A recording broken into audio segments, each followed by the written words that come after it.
Les gens sont capables de percevoir l'avenir et de recevoir des messages venant de toutes les époques et de tout l'espace depuis des siècles.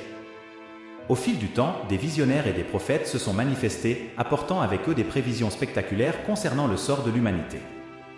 L'année 2023 est annoncée comme une période de transformation profonde marquée par des catastrophes et des conflits majeurs. Ces visions incluent souvent l'effondrement d'un grand empire, une thématique récurrente dans leurs augures pour 2023. Michel de Nostredame, un astrologue français du XVIe siècle, mieux connu sous le nom de Nostradamus, demeure célèbre pour ses prophéties mystérieuses. Ses prédictions continuent d'éveiller la curiosité et l'étonnement à travers le monde. Mais que nous a-t-il révélé pour l'année 2024 ? À travers les âges, certaines âmes exceptionnelles ont stupéfié leur entourage par leur habileté remarquable à entrevoir l'avenir. Parmi ces individus se trouvait Michel, dit Nostradamus, un astrologue de renom qui a vécu entre 1503 et 1566. Ses visions prophétiques n'ont cessé de fasciner et de dérouter les générations. L'une de ses prédictions les plus troublantes s'est matérialisée à Ishikawa, au Japon, lorsqu'un séisme dévastateur de magnitude 7,5 a frappé, causant destruction massive et la perte tragique de 55 vies. Étonnamment, Nostradamus avait prédit cet événement sismique plus de 4 siècles auparavant. Toutefois, ce tremblement de terre n'était qu'une des nombreuses catastrophes qu'il avait anticipées. La révélation la plus surprenante nous attend encore, prête à ébranler les esprits curieux. Dans son œuvre, Les prophéties, publiée en 1555, Nostradamus a écrit qu'en 2024, un immense tremblement de terre frapperait les côtes du Japon, provoquant un tsunami dévastateur qui détruirait des habitations et emporterait de nombreuses vies. Il a également averti d'une famine sévère consécutive à une vague pestilentielle, possiblement en référence aux dégâts agricoles causés par le tsunami. La précision de ces visions laisse bon nombre d'entre nous sceptiques et admiratifs. Pour appréhender la vie de Nostradamus, il est essentiel de plonger dans son insatiable quête de savoir et ses préoccupations quant au potentiel conflit avec l'Église. Né Michel de Notre-Dame le 14 décembre 1503 dans le sud de la France, à Saint-Rémy de Provence, il était le fruit du mariage entre Régnière de Saint-Rémy et Jaume de Nostredame. Michel était l'un des 9 enfants du couple, témoignant d'une époque où la famille et le savoir étaient au cœur de la société. Un marchand de grains prospère et un notaire à mi-temps, d'origine juive, le grand-père de Noam, Gégazon, s'était converti au catholicisme environ 50 ans auparavant et avait changé le nom de famille en Nostradame pour échapper aux persécutions pendant l'Inquisition. On connaît peu de choses sur son enfance, mais tout porte à croire qu'il était extrêmement doué intellectuellement, progressant à grands pas dans ses études scolaires. Dès le début, son grand-père maternel, Jean de Santry, qui reconnaissait en lui un grand intellect et un potentiel énorme, l'a pris sous son aile. Nostradame a été initié aux bases du latin, du grec, de l'hébreu et des mathématiques. C'est à cette période que son immersion dans l'astrologie et les traditions juives familiales a jeté les fondements de son futur travail de prophète.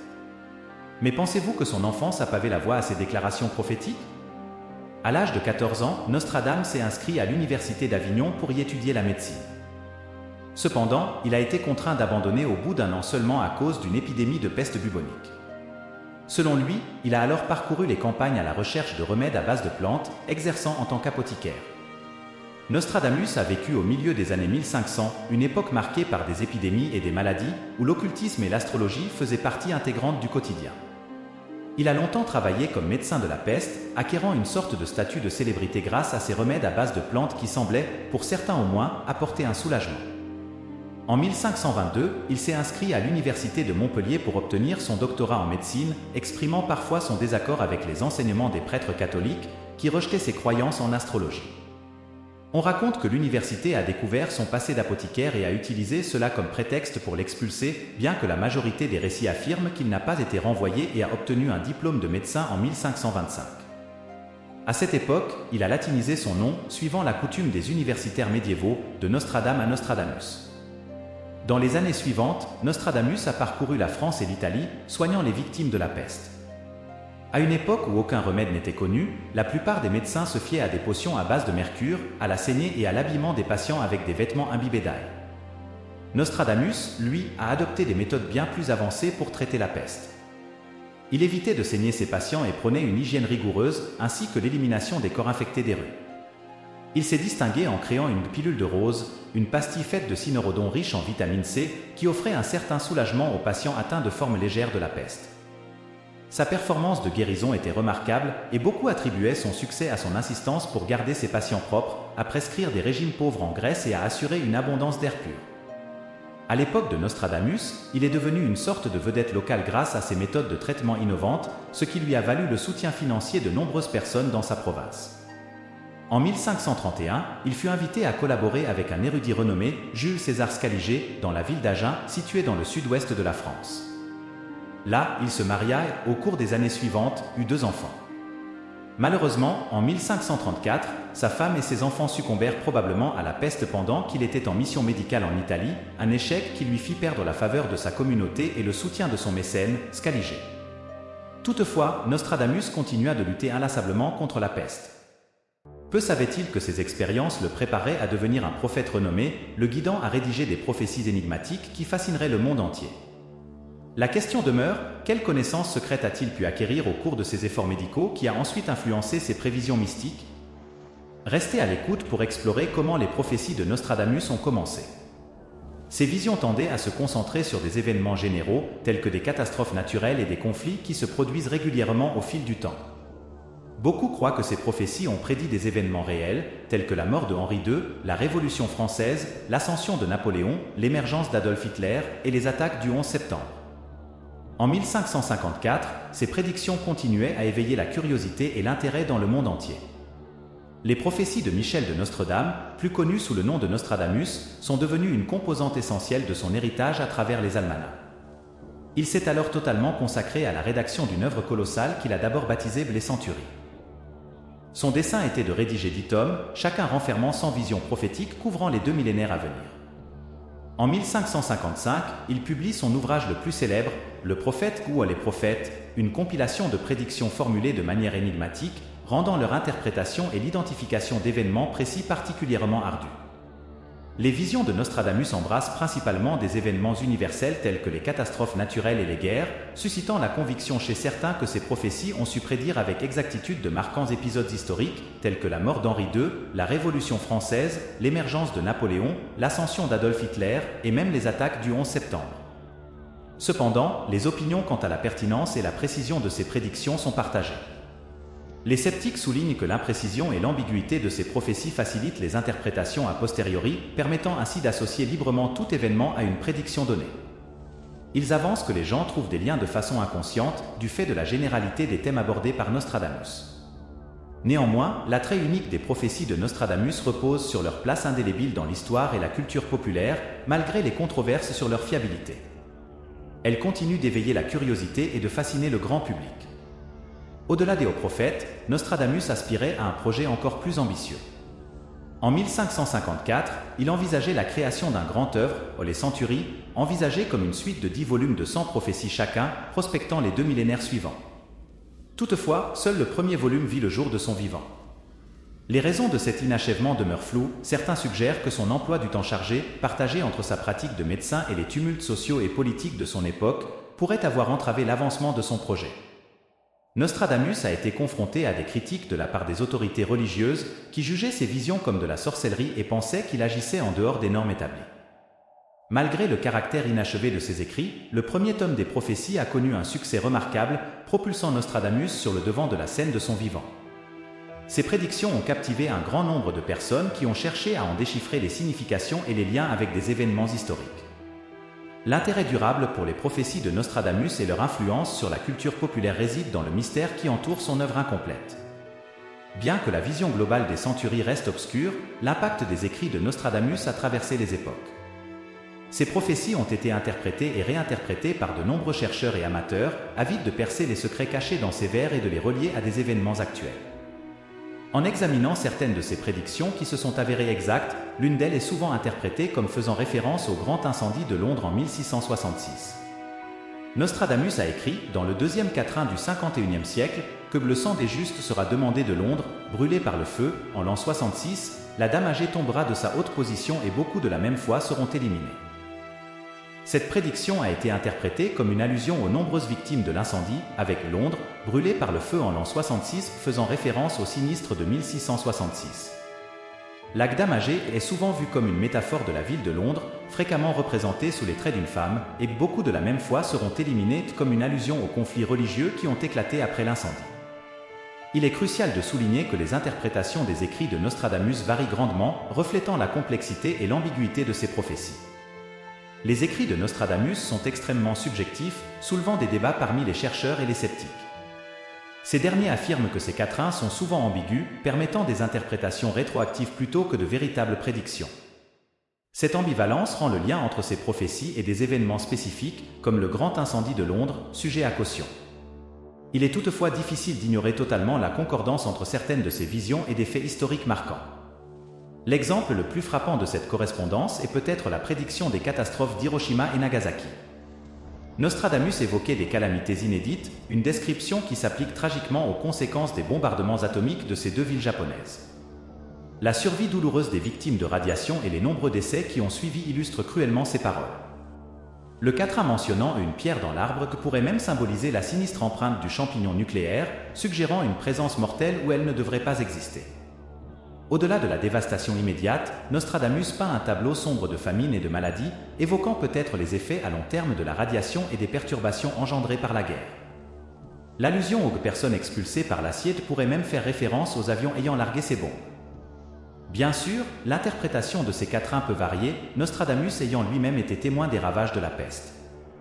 À l'approche d'une nouvelle année, les spéculations sur les prédictions de Nostradamus se multiplient. Qu'elles inspirent l'inquiétude ou la fascination, ces prophéties invitent à la réflexion sur notre futur et sur les leçons du passé. Alors, que nous réserve l'année selon Nostradamus? Seul l'avenir nous le dira. Alors, si tu veux rester branché et tout suivre de près, 2024 a démarré comme une année pleine de surprises. On est tous d'accord que certaines prédictions de Nostradamus pour cette période sont en train de se réaliser. La première prédiction pour cette année, c'est que les zones arides vont devenir encore plus sèches et paradoxalement, on assistera à de graves inondations. Quand l'astrologue a lancé cet avertissement, il parlait des bouleversements climatiques qui continuent de nous frapper de plein fouet. L'évocation des terres devenant plus arides pourrait être liée à l'augmentation de la sécheresse dans plusieurs régions, aggravée par le réchauffement climatique et les changements de patterns météo. De même, les grandes inondations pourraient être interprétées comme une allusion aux catastrophes climatiques extrêmes, y compris les ouragans, typhons et précipitations intensives, de plus en plus fréquents et violents à cause du réchauffement de la planète. Ces événements risquent de provoquer des inondations dévastatrices, déplacer des communautés entières et causer des dommages considérables. Dans un monde où les conséquences du changement climatique deviennent de plus en plus visibles, cette prophétie sonne comme un appel urgent à agir contre les dégradations environnementales et à réduire les émissions de gaz à effet de serre pour atténuer l'impact du changement climatique. Nostradamus continue avec une prophétie disant que ni abbé, ni moine, ni novice ne verront que le prix du miel surpassera celui de la cire, faisant grimper le coût du blé à tel point que les gens seront prêts à se dévorer entre eux par désespoir. Cela annonce une crise financière profonde et des troubles sociaux dans les pays auparavant prospères, poussant les gens à se tourner vers l'agriculture et à migrer vers des zones plus fertiles. Il vaut mieux être prêt pour ne pas se lamenter à ce moment-là. Des conflits émergeront entre les nations pour l'accès à l'eau, mais ce n'est qu'une parmi tant d'autres prédictions pour cette année. Concernant une autre vision, Nostradamus a prédit que la santé de Vladimir Poutine sera menacée. Le leader russe connaîtra des soucis de santé et traversera une période agitée. Selon Nostradamus, Poutine sera confronté à d'importants défis de santé, marquant un temps tumultueux pour lui. Toutefois, il est crucial de rappeler que les prophéties de Nostradamus sont souvent cryptiques et sujettes à diverses interprétations, sans précision sur le moment exact ou la sévérité des problèmes de santé que Poutine pourrait rencontrer. La prédiction mentionne aussi l'émergence d'un successeur maléfique, né sous le même signe astrologique chinois qu'un proche de Poutine, qui profitera de la situation pour essayer de lui arracher le pouvoir, affectant la scène nationale et internationale. Celui qui entreprendra une telle action sera un proche confident de Poutine. Ce bouleversement au sommet entraînera une atmosphère de grande instabilité. Une autre vision alarmante de Nostradamus pour cette année concerne le basculement économique mondial. Il parle de comment la fortune et le pouvoir commencent à semer le doute parmi les dirigeants, les monnaies se lancent dans une quête de réponses, cherchant à redéfinir les tendances et à naviguer vers de nouveaux horizons. Selon la prophétie, nous assisterons à un changement majeur dans l'économie globale, avec un transfert de richesses et de pouvoir menant à une incertitude chez les leaders, ainsi que des devises en quête de stabilité et de direction. D'après Nostradamus, l'Inde émergera comme un acteur clé, redéfinissant le paysage géopolitique et financier mondial en 2024. Cette prédiction coïncide avec l'influence économique grandissante de l'Inde et son potentiel sur la scène internationale, fort de son économie variée et en plein essor, de sa population croissante et de son importance stratégique croissante. L'Inde a tout pour devenir un pilier majeur dans le façonnage des tendances économiques et politiques mondiales. Plusieurs facteurs contribuent à son potentiel de redéfinir le panorama global en 2024, le dividende démographique du pays, avec une population jeune et dynamique, offre une chance significative pour la croissance économique et l'innovation. Les réformes économiques en cours de l'Inde, le développement de ses infrastructures et son accent sur les technologies numériques la positionnent également comme un acteur incontournable dans l'économie mondiale. Et juste quand vous pensiez avoir tout vu, arrive la prédiction la plus fascinante de Nostradamus, l'existence d'une civilisation extraterrestre. À travers ses quatrains et écrits, Nostradamus évoque un possible contact avec des êtres d'autres planètes ou dimensions. Certains interprètes pensent que ces références à des êtres du ciel et à d'étranges vaisseaux pourraient suggérer des rencontres avec des formes de vie extraterrestres. Ces interprétations ont suscité de vives spéculations et débats parmi ceux qui étudient les œuvres de Nostradamus et le phénomène de la vie extraterrestre. L'une des strophes les plus citées, souvent associée à l'idée d'une civilisation extraterrestre dans les prophéties de Nostradamus, est le quatrain 30 du siècle II, qui dit « Quand le grand pontife changera de résidence et que le monde entier sera en émoi, loin, loin de Rome, des gens de toutes les classes lui seront opposés. » Cette strophe, bien qu'elle ne mentionne pas explicitement la vie extraterrestre, est souvent interprétée dans ce sens. Certains fidèles des prophéties de Nostradamus déchiffrent les mentions d'un grand pontife et de personnes éloignées de Rome comme des descriptions symboliques d'une rencontre surnaturelle ou d'un événement cosmique. Avant de plonger plus profondément, revenons sur quelques citations clés de Nostradamus en lien avec les prophéties pour l'année 2024. Deux citations notables, l'une concernant une année maritime et l'autre le roi des îles, ont suscité un intérêt et des spéculations considérables. Nostradamus a prédit une année maritime en 2024, évoquant l'émergence de rivaux rouges, blêmes de peur, instillant la terreur dans le vaste océan.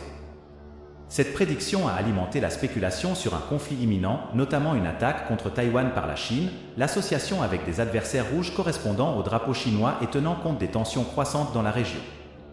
Cette prévision soulève des inquiétudes quant aux affrontements militaires potentiels et leur impact sur la stabilité mondiale.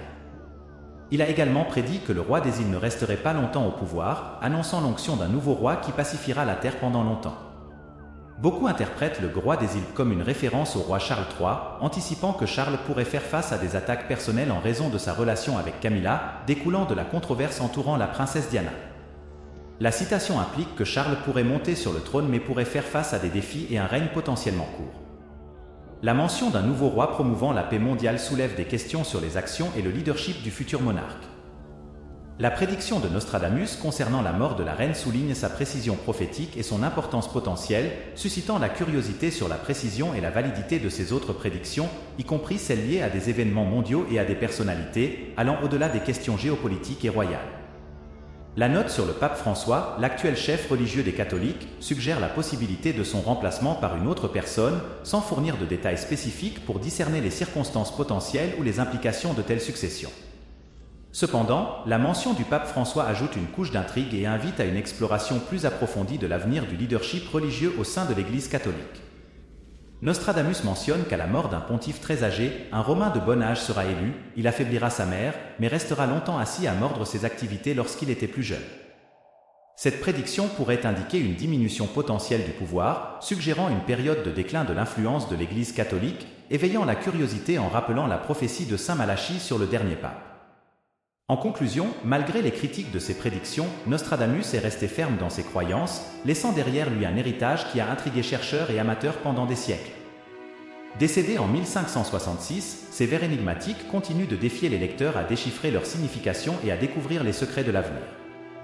L'interprétation des écrits de Nostradamus présente de nombreux défis, ses vers étant ouverts à une vaste gamme d'interprétations menant à des débats entre érudits et croyants. Alors que beaucoup le voient comme un visionnaire, d'autres rejettent ses prédictions comme de simples produits de l'imagination. La question de la croyance dans les prédictions de Nostradamus reste personnelle, certains y croyant fermement comme des aperçus de l'avenir, tandis que d'autres restent sceptiques, attribuant les similitudes entre ces prédictions et les événements historiques à la coïncidence. La vérité des prédictions de Nostradamus ne peut être révélée qu'avec le temps. En examinant les événements passés et en les comparant à ses prédictions, nous pouvons mieux comprendre l'homme et son œuvre. Les prophéties de Nostradamus nous défiennent de décrypter les significations cachées dans ces vers pour saisir un aperçu de l'avenir. À travers ces mots, il a entrelacé les morts de figures notables et la menace imminente de catastrophes naturelles et humaines, éveillant discussions passionnées et évoquant un mélange d'espoir et de peur. Comprendre la véritable essence des visions mystiques de Nostradamus nous permet de deviner ce qui nous attend, servant de guide à travers les complexités de la vie. Ces prédictions résonnent persistamment au fil du temps, nous rappelant le mystère qui relie le passé, le présent et l'avenir énigmatique. Le récent tremblement de terre à Ishikawa, au Japon, témoigne de la vision prophétique de cet extraordinaire astrologue français. Cependant, il y a un air d'anticipation qui s'étend au-delà de cette révélation, nous préparant aux secrets qui nous attendent dans les mois à venir, pouvant bouleverser profondément la conscience collective de notre chère planète. Restez curieux et ouverts d'esprit face aux connaissances découvertes, car elles pourraient remodeler notre compréhension du temps, du destin et de la structure même de notre existence. Merci de nous avoir suivis, nous vous retrouverons dans notre prochaine vidéo.